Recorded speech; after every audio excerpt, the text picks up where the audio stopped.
Bonjour à tous. Et oui, nous revenons sur le théorème de Pythagore. Oh là là, et en plus c'est la première partie, il y en aura d'autres. Et oui, nous n'en avions pas fini. Bon, ne pleurez pas, d'accord? C'est pas, vous allez voir, parce qu'il n'y a aucune inquiétude à avoir avec tout ce qu'on a déjà vu, ça va être simple. D'accord? Je vous fais un petit rappel de ce que c'était que Pythagore. On l'utilisait pour calculer une longueur dans un triangle qui est rectangle.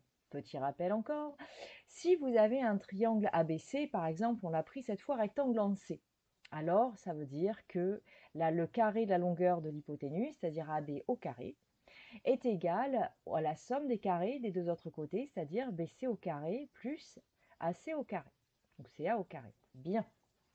Bon, après, voilà. Ceci est l'égalité de Pythagore dans le triangle ABC rectangle en C.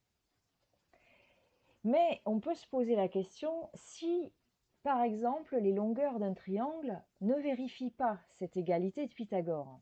À votre avis, qu'est-ce qu'on va pouvoir dire de ce triangle? On peut se creuser un peu la tête, mais enfin, on a peut-être l'idée de se dire que peut-être qu'il ne sera pas rectangle du coup, puisqu'il ne va pas vérifier l'égalité de Pythagore. Bon, on va quand même essayer. On se donne un triangle, on l'appelle DEF, on lui donne trois mesures, d'accord, 3, 4 et 6, d'accord, on trace un petit schéma, et on va faire ce qu'on appelle un raisonnement par l'absurde, et on verra pourquoi ça s'appelle comme ça, c'est-à-dire on va supposer que le triangle est rectangle. Donc on dit, si le triangle DEF, déjà, il était rectangle, alors forcément, ce serait en D. Hein? Non? Pourquoi en D?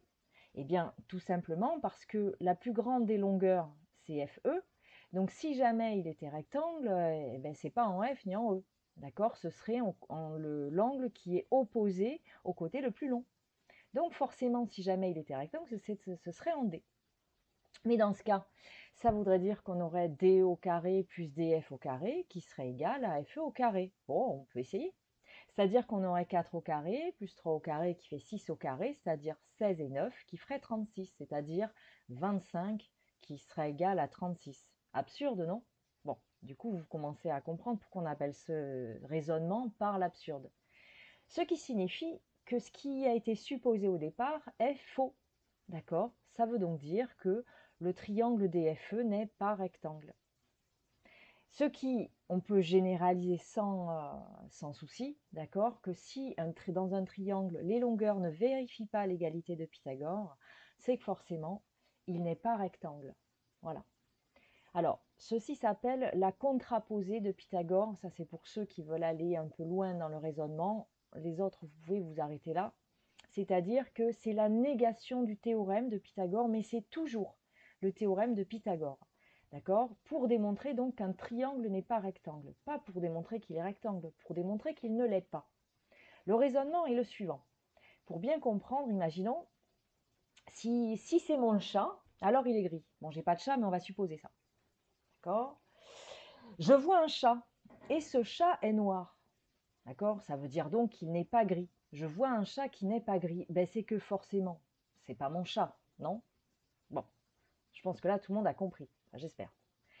Mais par contre, la question à se poser, si le chat que je vois est gris, à votre avis, quelle question je peux me poser? C'est est-ce que c'est mon chat? Tout comme Pythagore, c'est-à-dire si dans un triangle, on a l'égalité de Pythagore qui est vérifiée, est-ce que ce triangle va être rectangle? C'est ce que nous verrons au prochain épisode. À bientôt!